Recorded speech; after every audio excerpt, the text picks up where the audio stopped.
খালেদা জিয়ার জানাজা পড়ার জন্য তাদের নেতা কর্মী রেডি হয়ে আছে।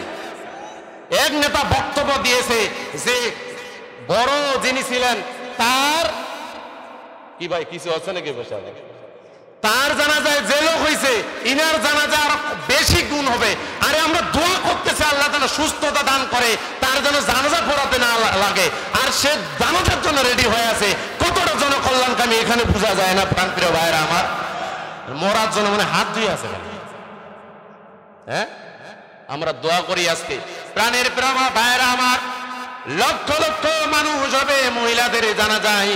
এমনটা কিন্তু বিশ্বনবীর প্রিয় কন্যা জান্নাতের মহিলাদের যিনি সর্দারিনী হবেন খাতুনে জান্নাত ফাতেমাতুজ জোহরা কিন্তু এরকম কিছু ছিলেন না।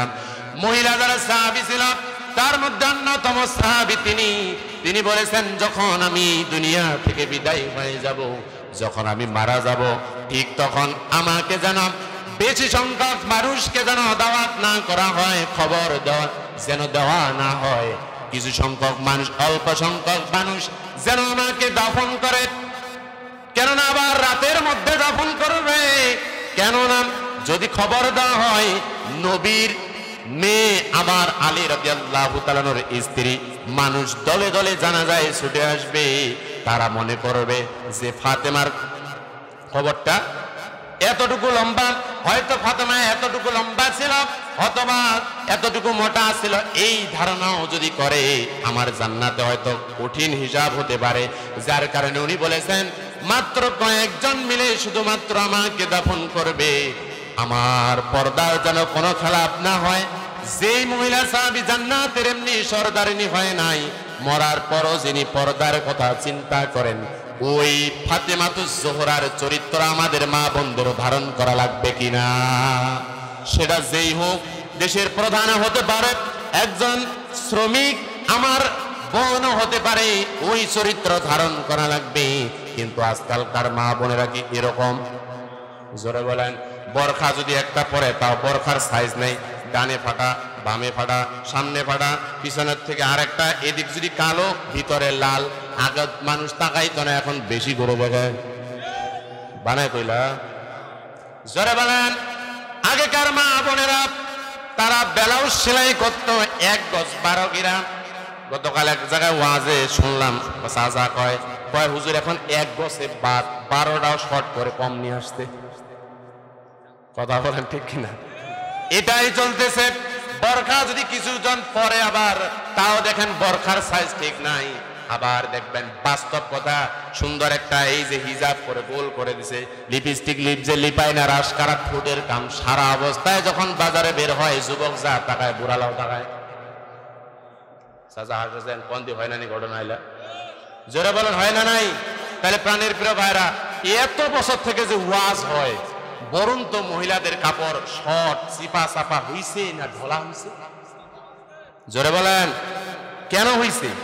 কারণটা হলো ইসলামী আইন নাই। আল্লাহ রাব্বুল আলামিন বলেছেন ওয়াকরনা ফি বুয়ুতিকুন্না ওয়ালা তাবাররাজনা তাবাররুজাল জাহিলিয়াতিল উলা। আল্লাহু আকবার।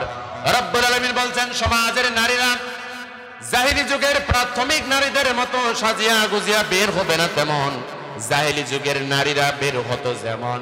আপনাকে আমাকে মা বোনদের পর্দার কথা বলেছেন, যত ওয়াজ নসিহত করেন কাজ হচ্ছে না। ইসলামী আইন যদি আজকে থাকতো তাহলে মা বোনেরা বাসার বাইরেও যেত একটু হিসাব করে যাইতো, পর্দা করেই যাইতো। কথা বলেন ঠিক কিনা? আবার আমরা যখন বলি যে আপনাদের পর্দা করা লাগবে, কিছু সংখ্যক মানুষ বলে যদি ইসলাম ক্ষমতায় যায় তোমার ঘর তালা মারে থুবে বাইর হবা দিবা নাই। চাচা হয় না নাই? হ্যাঁ, আমার ঠেকা বইছে। জোরে বলেন।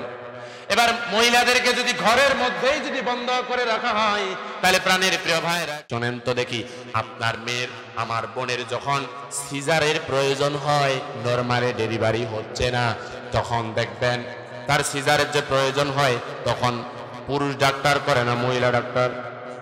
জোরে বলেন। তাহলে আপনার মেয়েকে আমার বোনকে যদি পুরুষ ডাক্তার যদি সিজার করি তাহলে আর কি থাকে? কোনো কিছুই থাকে না। ওই জায়গায় মহিলা ডাক্তারের দরকার আছে না নাই? জোরে বলেন আছে না নাই? তাহলে মহিলা যদি ঘরের মধ্যে বান্ধে যদি থন তাহলে ডাক্তার হবে। জোরে বলেন। ইসলাম বলছে পর্দার মধ্যে ডাক্তার হতে পারবে মেয়েরা, তারা সেবার যে বাকি খাতগুলো আছে মহিলা অঙ্গনে তারা কাজ করবে, মহিলা মাদ্রাসায় মহিলা গার্লস স্কুলে তারা চাকরি করবে। সেক্টরটা শুধু মহিলার, পুরুষের সেক্টরটা শুধু পুরুষের। কিন্তু আমরা যারা এই ফর্মুলা বলতেছি কোরআন সুন্নাহর অনেকে বেজার, কারণ ওই যদি ঘষটা না খায় তাহলে ওর ভালো লাগে না। কথা বলেন ঠিক কিনা?